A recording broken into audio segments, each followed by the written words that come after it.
akuntansi.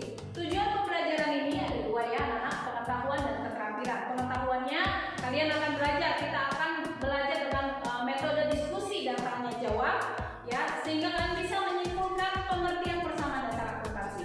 Kalian juga akan bisa menganalisa bentuk persamaan dasar akuntansi. Kalian juga akan bisa unsur persamaan dasar akuntansi.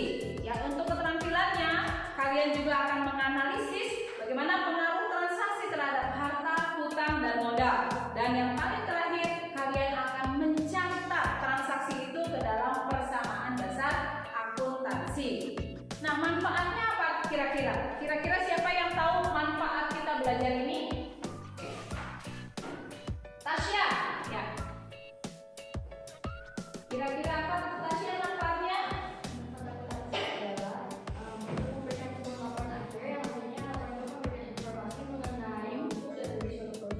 Bagus ya. Jadi bisa memberikan laporan terakhir ya, untung atau rugi, sehingga perusahaan itu bisa mengambil sebuah keputusan. Kira-kira dia akan melanjutkan usahanya atau apa yang perlu diperbaiki. Kalian yang kita akan lakukan pada hari ini, saya akan infokan kepada kalian. Ada pengamatan, ada pengetahuan, dan ada juga keterampilan. Ya, pengamatan di sini ya, misalkan ambil ketika kalian sikap kalian, bagaimana kalian bekerja sama nanti, bekerja sama dengan kelompok, kemudian bagaimana kalian keaktifan, ya, itu akan dinilai ya dengan cara observasi. Kemudian untuk pengetahuannya bisa akan share untuk tes di Google Classroom. Demikian juga untuk keterampilan, kalian akan membuat Miss sudah akan share LKPD ya tentang project based learning, di mana kalian menganalisa masalah ya dari sekian transaksi, kemudian kalian mencatat ke dalam persamaan dasar akuntansi ya. Itu untuk teknik penilaian dan model pembelajarannya. Oke, baik anak-anak, untuk pembelajaran yang minggu lalu, siapa yang dapat menyimpulkan persamaan dasar akuntansi? Oke, Andrew. Jadi persamaan dasar akuntansi itu adalah persamaan yang menunjukkan jumlah harta kekayaan dalam suatu perusahaan yang selalu sama dengan perjumlahan dari utang ataupun modal. Jadi aktiva dan dengan pasifanya harus sama. Oke, baik, bagus ya. Sekarang kita akan masuk anak-anak menganalisis penerimaan harta dan pelunasan hutang. Coba perhatikan ya, tanggal 21 Januari salon cantik Sharon menerima pinjaman dari bank senilai 14.500.000. Kira-kira transaksi apa yang bisa kita catat di dalam persamaan dasar akuntansi? Angkat tangannya dulu. Oke, Tasya, dari transaksi ini apa yang bisa dicatat? Tanggal 21 Januari, kemudian? Iya betul, hutangnya bertambah. Karena kenapa dia hutangnya bertambah? Iya, hutangnya bertambah berapa? 14.500.000, jadi dalam ribu rupiah ya. Kemudian apa lagi? Kasnya bertambah karena dia dapat duit ya dari pinjaman tersebut. Kasnya bertambah 14.500.000. Terus ya. Oke anak-anak, ini sudah upload untuk LKPD-nya di Google Classroom.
totalnya 1.059.000 dan modalnya totalnya itu 1.059.000 yang artinya sama, setara. Bagus ya. Kelompok 2 dan kelompok 3 apakah sama jawabannya? Sama ya. Tidak ada yang bagus ya. Tepuk tangan dulu untuk kelompok 1. Bagus. Semua jawaban benar ya Nana. Silakan duduk kelompok 1. Di pelajaran ini mari kita simpulkan. Kira-kira siapa yang dapat menyimpulkan dari pembahasan kita dari awal sampai saat ini sampai selesai ini? Kira-kira siapa yang bisa menyimpulkan? Ya, bagus Caca, ayo. Kalau misalkan perusahaan yang membayar utangnya kepada pihak lain, maka dampaknya itu akan menambah modal, menambah harta, mengurangi modal, mengurangi utang, dan menambah utang. Oke, menambah modal, mengurangi modal, menambah harta, mengurangi utang, dan menambah utang. Bagus ya. Coba untuk Caca dalam kelas. Nah, sekarang anak-anak, kalau kalian sudah mengerjakan LKPD ya, tadi di tes awal sudah ada. Sekarang kalian kerjakan tes akhir ya di Google Classroom. Buka kembali Google Classroom kalian dan kalian bisa mengerjakan tes akhirnya. Oke, bagus ya. Kalian sudah, saya lihat di Google Classroom, kalian sudah mengerjakannya ya dan sudah mengupload. Bagus ya. Sekarang anak-anak kira-kira ya refleksinya apa sih? Apa yang bisa kalian tadi sudah menyimpulkan? Kira-kira perasaan kalian mempelajari akuntansi ini bagaimana? Seru. Seru, bagus ya. Apalagi? Agak ribet. Agak ribet tapi wah sulit, menyenangkan ya. Terus apa lagi? Harus teliti ya, bagus ya. Tapi secara garis besarnya kalian senang belajar akuntansi? Seru ya. Sulit nggak? Mungkin sulit ya, tapi ketika sudah mengerjakannya ternyata nggak sesulit yang kita bayangkan ya. Oke baik, kalau begitu kita akan tutup pelajaran kita pada hari ini. Tapi minggu depan misalkan infokan kepada kalian, minggu depan kita akan belajar tentang laporan keuangan ya. Laporan keuangan bentuknya seperti apa dan bagaimana membuat sebuah laporan keuangan ya. Mari kita tutup dalam doa. Terima kasih untuk hari ini ya. Mari kita tutup dalam doa. Saya minta satu